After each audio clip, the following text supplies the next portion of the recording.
Hey, what's up guys? Welcome on in. Right here today we got a box in from Nike.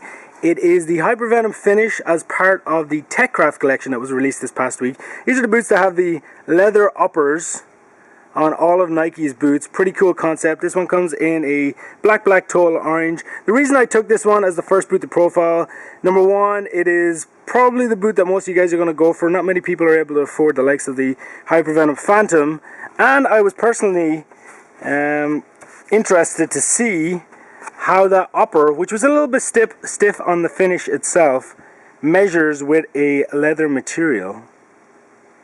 So here we have them in the box.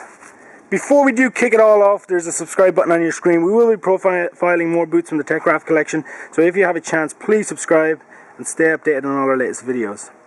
So the upper on this boot, as you can tell, is a leather. We're going to take a look at that more in depth. Before we do that, the total orange runs through the heel, adds some dynamic pop to the boot. It's on the sole plate, and it's also on the swoosh across the front of the boot.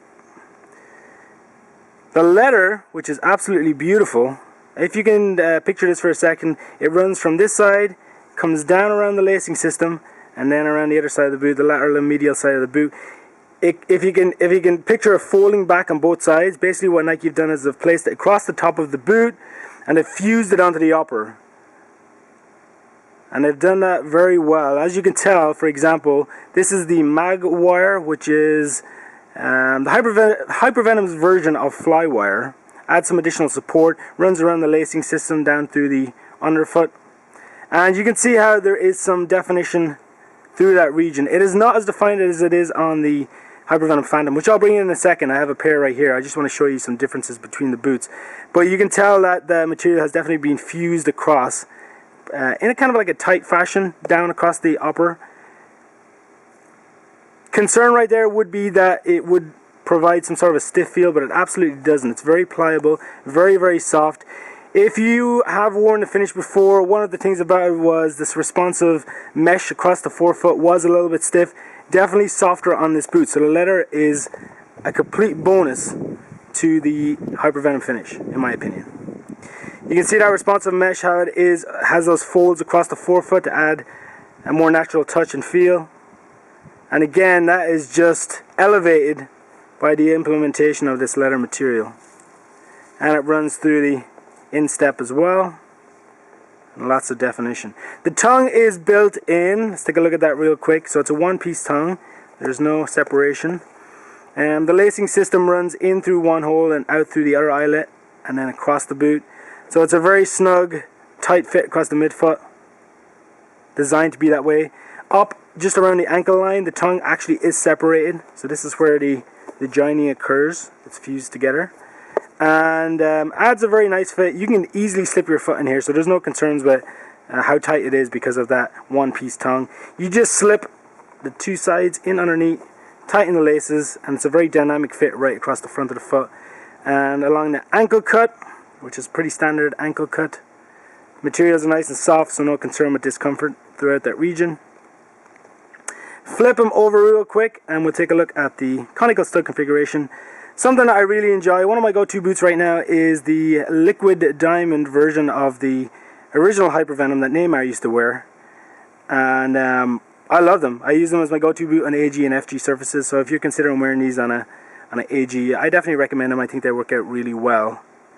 Definitely the pressure is distributed right across the forefoot, and because they're low profile and conical, they break the AG surface pretty well. You got your notification that ACC is on this boot as well, all conditions control. And again, just one quick look at that leather again. Right across the forefoot. Alright, I'm going to bring in the Hypervenom Phantom real fast, which we have right here. Primary difference, as I said, is the upper material and the fact that the mag wire is it's a lot more prominent on the Phantom. There's a lot more definition than there is on the Finish. You can still see it in the Finish, obviously. It's just that leather is a little bit thicker and it runs across the material, so it's not as prominent. And if we look at them side by side across the forefoot, a little bit stiffer material in the Phantom. The Finish is a lot more natural because of that leather. Personally, I'm not a big fan of the mid-cut collar, so that's another reason that the Finish is a better boot for me. It just doesn't suit my style of play. I've worn these several times and they just weren't as useful as a normal cut. I'm more of a normal cut guy. One other thing to note, if you do pick up a pair, inside the box you will get a boot bag. It's got swoosh on one side, it's got Nike football on the other side, and it's got that little zipper portion inside as well. Always a cool little addition when you get a boot bag inside, something that Nike do a lot of. This has been the Nike Hypervenom Phinish Techcraft version. Make sure you give us a thumbs up, guys, we really appreciate it, and subscribe if you want to check out more unboxing videos just like this one. Until next time, thanks for watching.